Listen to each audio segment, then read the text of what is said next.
Goblin Slayer took the community by storm with the very first episode showing very graphic scenes, and yeah, we're not here to talk about Goblin Slayer today. Instead, we're here to talk about the opening to Goblin Slayer. I'll be doing a review later on. So, Goblin Slayer, the opening, it's actually really good. However, there's not too much inside of it, but I'm going to be giving you my theories on what I can deduce from the opening and having a look what's actually inside the Goblin Slayer opening. So from the very beginning, they're standing on top of weapons. They're standing on top of weapons and looking very sad. Well, I mean, they're going to be slaughtering hundreds of goblins that may or may not be innocent, depending on which way you look at it, but yeah, they're going to be slaughtering goblins, so they're going to be sad, but that doesn't really give us anything, so let's just move on to the next part of the opening. The opening song is Rightfully by Millie, and it starts off really sort of strange. Strange in the sense that for a dark fantasy anime, I'd expect it to be some death metal, some sort of something sinister, something not quite calm, because it started off calm.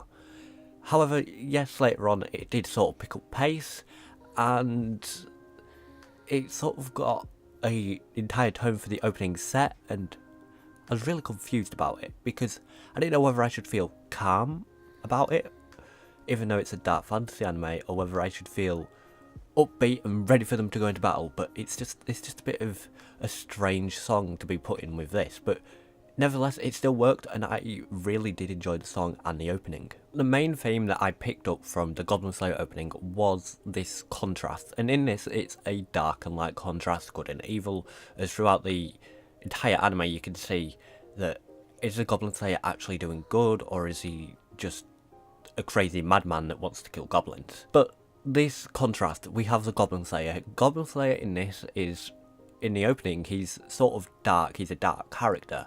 Even though it may seem like he's doing good, driving away the goblins from towns and preventing people from being brutally murdered by the Goblin Slayer is in this dark setting because he's there to kill the darkness. He's got to blend in with them, that's the way he kills them. He learns everything he can about the goblins and then he goes out and kills them.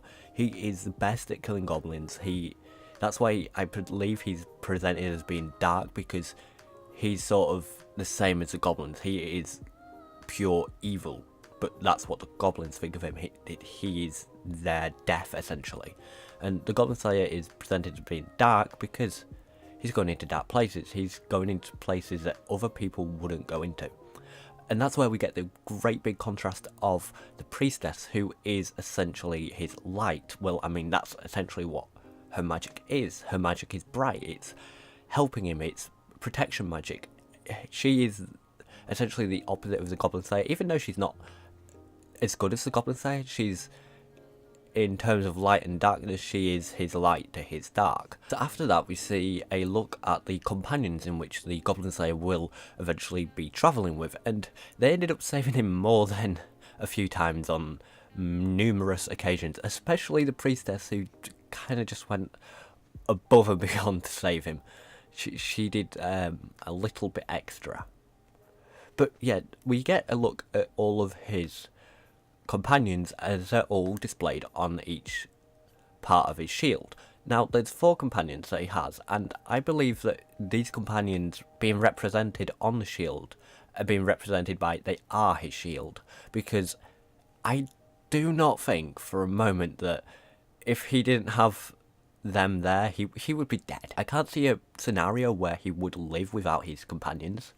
It's just like they saved him a lot of times, so I really don't think he could survive. He would get through it because he's a Goblin Slayer. He will not rest at anything until every single goblin is dead, but I really don't think he would have got as far as he did if he didn't have his 4 companions with him, because they saved him a lot. And the greatness of his 4 companions is that you have sort of these other people he can go around with who are different to him. They're all completely different to him. He's sort of solid on his tracks. He wants nothing to do with anything else. He just wants to kill the goblins. But as he interacts with his companions more, they sort of change his views into the fact where he's like, should I become an actual adventurer, and should I just do other things instead of being a killer of goblins? Because he actually opens up more and asks for people's help. So it's like these people who he was travelling obviously had a impact on him. So this opening didn't really have much inside it. I mean, you can have a look at the opening yourself and tell me what you think of it in the comments down below, and your opinions and theories of what might actually be inside this opening. And yeah, it was good. I really enjoyed Goblin Slayer. I can't wait to do a review on it. And it's a really dark anime, and it's just great. I just enjoyed it, and this opening was really fun. It's probably one of my favourite openings so far. So I've been Tora. I hope you all enjoyed this video. Please hit the like button. Tell me your opinions on Goblin Slayer in the comments down below, and I'll see you all in the next one of whatever I make. See ya.